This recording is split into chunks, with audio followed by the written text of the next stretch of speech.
safety protocols. Now, let's get to our celebrity Christmas reunion story for this week. Ganito rin po ba kayo? Ito po ba ay tradisyon din sa inyong mga pamilya o sa inyong mga tahanan tuwing magpapasko? Ang magsabit po ng Christmas socks kung saan kukunin ng mga bata ang mga regalo ni Santa Claus pagpatak po ng 12 midnight. Simple man ang buhay noong bago niya natamo ang kasikatan. Ito ang pinakamasayang Christmas memory ni Maymay Entrata. Magpipinsan sila na lumaki sa kanilang lolo at lola. At ang Christmas socks po ang laging lang inaabangan na sana ay may lamang chocolate mula sa kanilang Santa Claus at yan po ang kanilang yumaong lolo. Panoorin natin ang kanyang meaningful and heartfelt reunion kasama po sila. Yung buhay ko, simula nung nag-lockdown, pandemya, masasabi ko, sobrang hirap talaga. Yung pinaka nakaka-challenge yata, yung hindi ko makasama yung pamilya ko. Madaming protocols, maraming bawal. Kaya sobrang hirap sa akin. 2 years ko na sila hindi nakakasama. Yung family ko po, nasa Camiguin. Nandun po yung lola ko, nandun yung mga pinsan ko. Sobrang miss na miss ko sila. At sobrang, kung pwede lang may balik ko yung dati na kumpleto kami tuwing Pasko. Lalo na yung nandun pa si Papa Joe. Sobrang thankful ako talaga na vaccinated na ako, vaccinated na yung family ko, at sumusunod talaga kami sa protocols talaga. Kaya hopefully, sana maging posible talaga na makasama ko sila ngayong Pasko. At yun talaga yung main goal ko this year, na makasama sila. Kami ni Isabel, sabay na kaming lumaki niyan. Hindi lang kasi kami magpipinsan eh. Magbe-best friend kami eh. Lagi ko silang karamay sa lahat, sa saya, sa tagumpay, sa lungkot. At ito na nga, sobrang excited ako dahil ngayong araw po matatapos na po yung quarantine ni Isabel. Ibig sabihin ay makakasama ko na siya. At sobrang excited na akong makasama siya at matikman niya ang ihahanda ko sa kanyang macaroni salad recipe ni Papa Joe. For sure, magugustuhan niya yun kasi favorite niya yun eh. Kasama ko po si Ate DJ. Siya po ang aking road manager for like 2 years. Ako po ang road manager ni Maymay from Star Magic. Ako po ang tumatayong ate, mommy, confident, kung ano-ano pa para kay Maymay. Habang nandito siya sa Manila, nag-work. Ayan na nga siya yung napili ko po na makasama dito para gumawa kami ng macaroni salad. Isa ito sa mga putahe ng Pasko. At isa sa mga favorite ng mga pinsan kong kainin talaga, Jai. At speaking of pinsan, mamaya po, i-invite ko po yung pinsan ko para magsalo-salo po kami mamaya. May one time na nagpasko kami, tapos Papa Joe, gumawa siya ng macaroni. Tapos sabi niya, may patulong nga. Tuwing Pasko, napaka-simple lang ng Pasko namin. Basta't meron ng macaroni salad, parang kahit yun lang yung handa, matatawag mo na siya na kumpleto na. Handa ninyo kahit macaroni salad. At masaya na. Yes, kasi kumpleto kayo. So, ayun. Natanong mo yata, Ate DJ, kung bakit ako sobrang close kay Papa Joe. Eh, siya yung lolo ko. Kasi kami magpipinsan. Lahat kami. Galing kami sa broken family. Tapos, Yes. yung lolo't lola ko yung nag-stand up na sila yung tumayo na maging parents namin. Nung bata pa ako, 7 years old ako, yung lolo ko ay si Papa Joe. Uso po ba sa inyo yung dati, yung parang mga medyas na nandun sa pintuan? Tapos sabi niya, okay, punta kayo sa mga kwarto nyo, kunin nyo yung medyas nyo, tapos lalagay nyo dun sa pintuan kasi darating si Santa mamaya na mga 12 a.m. Pag matulog na kayo, tapos kinabukasan, may mga regalo na siyang ibibigay dun sa loob ng medyas. Sobra pa siya sa Santa Claus eh. Siya talaga yung haligi talaga ng bahay. At hanggang ngayon, ito, gumagawa tayo ng macaroni, tapos maalala ko siya. Malaki yung impact niya doon sa buhay mo. Sa buhay ko, oo. And lastly, at Yes. ito na ang Ladies' Choice real mayonnaise para mas malasa pa talaga ng ating macaroni. At ito po ang pinili namin ni Ate DJ na bilhin sa grocery. Dahil sobrang sulit na siya, bili lang kami ng mayonnaise. May kasama pa siyang Bio Cubes. So, sulit talaga. Okay, open mo na Yan, siya. buksan na natin.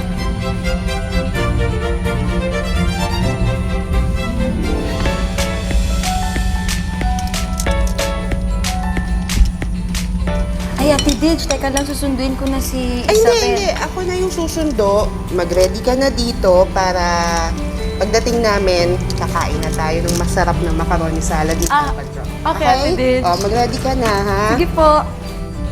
Excited na ako makasama siya. At magkwentuhan. Wala yatang katapusan ng kwentuhan kapag magkasama na kami. Tinuturing ko na rin po siyang kapatid kasi sobrang ano po niya sobrang humble at sobrang friendly.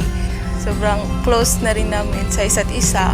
Ang alam lang po ni Maymay, ako lang po yung pupunta dito pero hindi po niya alam na pinano po namin makasama sa Zoom sina Lola Ludi at mga pinsan po namin. So bukod po doon, meron din pong regalo na pinadala sila Lola para kay Maymay.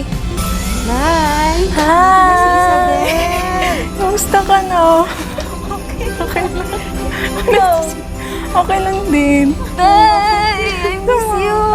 Kaya pa muna tayo. Tara. Pero alam mo, Day, ako mas nakakamiss sa inyo talaga. Kumusta naman sa Kamigin? Okay lang naman. Doon na sa bahay. Alam mo, na-miss ko yung yung bandingan natin before. Alam mo ba? Ikaw, anong na-miss mo sa Kamigin? Si Patricia, Jabin, Mama Ludi, sila Baye, Bray, Kit. Kaya, sobrang thank you sa'yo kasi talagang nag-insist ka na samahan ako. Kaya ngayon, very happy na ako. Very happy. Agay ko. Aray ko. Ma? Ba't sila nandito? Hoy!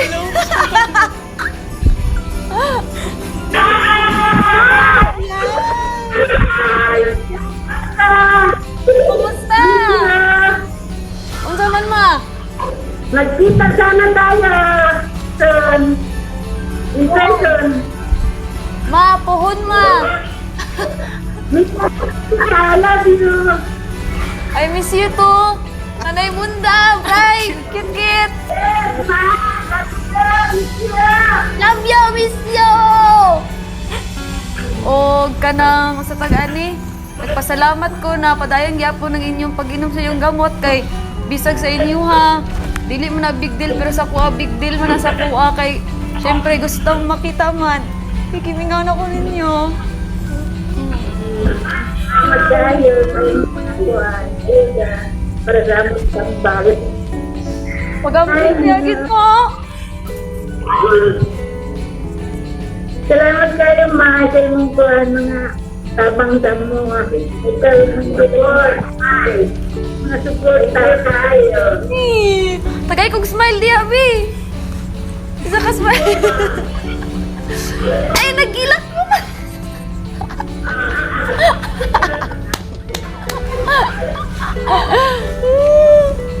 Ano may pagkaon? Wala, macaroni, salad. Ay, galaan ko Kasi gilutog, gibuhat.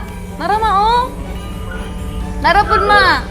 Nara ang recipe ni Papa Joe. Ako pong gibuhat. Atong ba macaroni, salad with mayonnaise. Oh, Bel. Hindi ko alam kung naalala mo pa. Pero sana nakuha ko yung lasa na gusto ko iparating sa'yo. Sige nga nang matikman. Okay, let's go!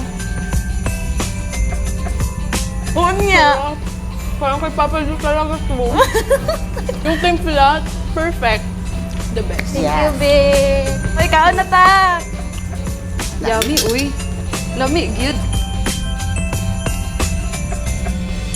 Ito, bigay nila Lola Ludi at saka nila mga pinsan mo. Tignan mo. Sure ba? Surprise! Thank you! Pinadala yan sa akin nila Mama Ludi. Wow! Chocolate! Uy, May sulat. ay, may sulat. May sulat. Uy, ano yun? Oh. Uy. Hello, my baby girl, Maymay. How are you? I know that... Ay, Diyos ko. That you missed your family in person. Hopefully that this coming 2021 Christmas season or birthday of your Papa Joke, you can spend time and attend our family celebration. I love you. God bless. Love, Mama Ludi. I love you, Mama Ludi. Thank you, Ma. Love you, Kaayo. I love you. Ikog pa ko tamo. Sobrang na-miss ko sila. Yung katotohanang na-feel ko yung moment ng Pasko, nakasama ko yung pamilya ko, ay napakasarap sa feeling na balik-balikan. Very thankful ako na naramdaman ko yun ngayon. Sobrang saya ko rin na makatulong din sa pag-surprise kay Maymay nang maging masaya rin siya. So thankful po ako dahil nakapunta po ako dito ng safe dahil fully vaccinated naman po ako at nag-negative naman po sa RT-PCR test. At yun, at nakapag-quarantine na rin para for safety na rin po sa makakasama ko. Parang nafe-feel ko talaga yung moment dati na magkasama kami tuwing Pasko. Lalo na yung natikman ko yung macaroni salad ni Papa Joe. Sa lahat po ng mga pamilya na nanonood ngayon, kasama nyo man yung pamilya nyo o hindi, maligayang Pasko po sa inyong lahat. Naway mas piliin po natin na maging hopeful in the future, na balang araw po yung makakasama po natin ang ating pamilya.